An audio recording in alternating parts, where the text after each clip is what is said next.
अगर आप एक अच्छे आर्टिस्ट हो, अगर आप एक अच्छी स्टोरी टेलर हो और अगर आपने कुछ एक अच्छी बातें बोल दी तो ऑटोमेटिकली आपकी छवि वाइट वॉश हो जाएगी, आपकी इमेज अच्छी हो जाएगी। भाई साहब, गलती तुम्हारे प्लेटफॉर्म पे हुई है। मान है भाई, वो किस उसमें पहले लिखा था कि इस कहानी की सभी पात्र एवं घटनाएं काल्पनिक है, जिसका जीवित और मृत से कोई संबंध नहीं। इस देश में लोग हमारे श्री राम जी तक को गाली दे देते हैं। मैं चाहूंगा कि यार, तुम पूरी तरह सही नहीं हो, तुम्हें एहसास ही नहीं है कि तुमने क्या गलत किया है, क्या सही किया है। आपको क्या लगता है, वो पोलियो वाली बात जो आपने अभिषेक बच्चन के लिए बोली, वो किसी का ट्रॉमा भी तो हो सकता है। आपको आपकी गलती का एहसास भी। अभी हाल ही में समय रैना भाई साहब ने एक वीडियो पोस्ट किया, स्टिल अलाइव। उस वीडियो में मुझे कई बातें बहुत अच्छी लगी। मैंने वो वीडियो पूरा देखा और पूरा देखते देखते जब मैं वीडियो के मिड में था तो मुझे वो वीडियो रियली बहुत इंप्रेसिव लगा। लेकिन जब मैंने वो वीडियो पूरा देखा तो मुझे एक हद तक बहुत ज्यादा डिसअपॉइंटमेंट भी हुई। तो उस वीडियो के शुरुआत से लेकर अंत तक क्या हुआ क्या नहीं हुआ, ये वो उनको ही समझ में आएगा जिन्होंने समय रैना का वो वीडियो देखा है। इंडिया की जो ऑडियंस है, इंडिया के जो लोग हैं ना, वो बहुत भोले भाले हैं। अगर आप एक अच्छे आर्टिस्ट हो, अगर आप एक अच्छी स्टोरी टेलर हो और अगर आपने कुछ एक अच्छी बातें बोल दी तो ऑटोमेटिकली आपकी छवि वाइट वॉश हो जाएगी, आपकी इमेज अच्छी हो जाएगी। सब कुछ बहुत अच्छा जा रहा था, लेकिन मुझे वीडियो में कुछ चीजें बहुत खराब लगी। एक तो आप बियर बाइसेप्स की इतनी अभद्र गाली को कैसे जस्टिफाइड कर सकते हैं? मतलब स्लीपिंग विद पेरेंट्स टाइप, यार बोलने तक में शर्म आती है। और आप कह रहे हो कि मैंने गलती की होती तो मैं अपोलॉजी देता। भाई साहब, गलती तुम्हारे प्लेटफॉर्म पे हुई है। अगर हमारे हमारे घर में आकर कोई इंसान किसी के साथ अभद्रता करता है ना, तो कहीं ना कहीं उसकी मोरल रेस्पॉन्सिबिलिटी हमें भी लेनी पड़ती है। और वो बात इतनी नीच लेवल की थी कि उस पर तो जस्टिफिकेशन बनता ही नहीं है यार। आप कैसे माँ बाप पे इतनी नीच लेवल पर दी हुई गाली को जस्टिफाइड कर सकते हो? ओवरऑल सब कुछ बढ़िया था, लेकिन आपको एहसास ही नहीं है कि आपने क्या गलत बोला है। तो फिर हम आपसे सुधार की क्या उम्मीद कर सकते हैं? आपने गालियों को बहुत कॉमन कर दिया। आपने कहा कि सोसाइटी में जो चार लोग बैठते हैं तो क्या वो गंदी बातें नहीं करते? अरे मैं खुद भी गाली देता हूं भाई, लेकिन हर चीज का ना एक क्राइटेरिया होता है। चलो दो गालियां, लेकिन यार उस गाली को दुनिया में कोई जस्टिफाइड नहीं कर सकता। भाई आप हिंदुस्तान में रहते हो, अगर आप जियो का रिचार्ज कराते हो तो उसकी भी एक स्पीड लिमिट होती है, एयरटेल का रिचार्ज कराते हो तो उसकी भी एक स्पीड लिमिट होती है। अगर आपके पास स्प्लेंडर बाइक है तो उसके लिए अलग स्पीड लिमिट है, अगर आपके पास सुपर बाइक है तो उसके लिए अलग स्पीड लिमिट है।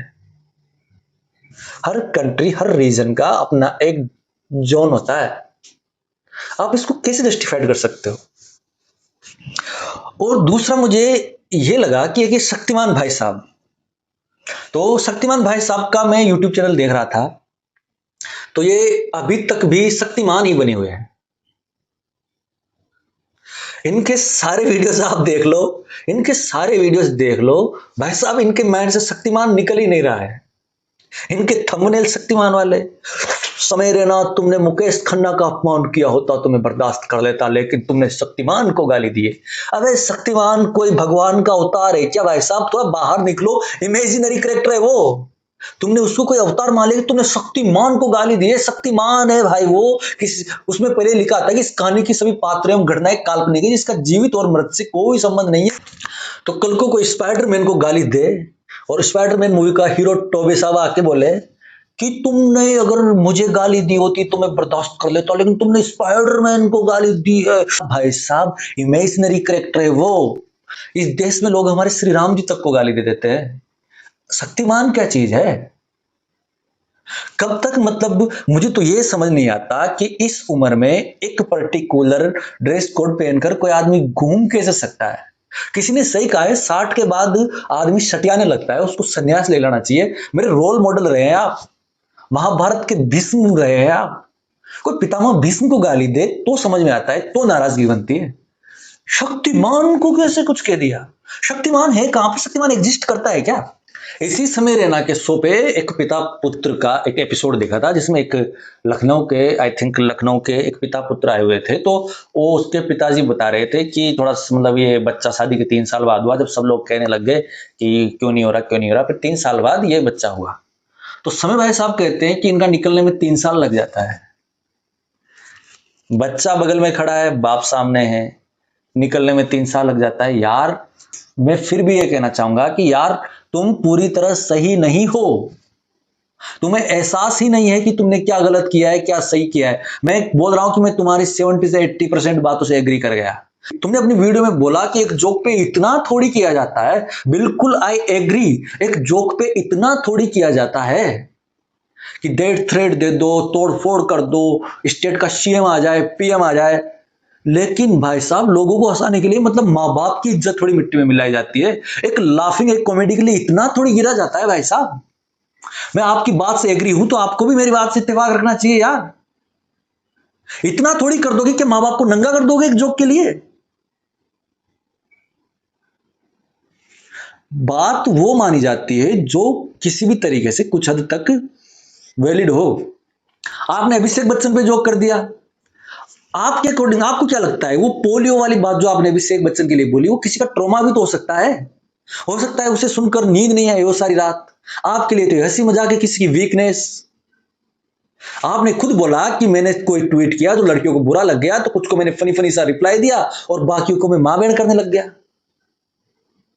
और वो जो ऑडियंस खोई, वो लोग नफरत करने लग गए, उनके लिए मैं कुछ भी कर दूं, अब वो मेरी लाइफ से जा चुके हैं, यही आर्टिस्ट के लिए सजा है। किस बात के आर्टिस्ट हो फिर भैया आप?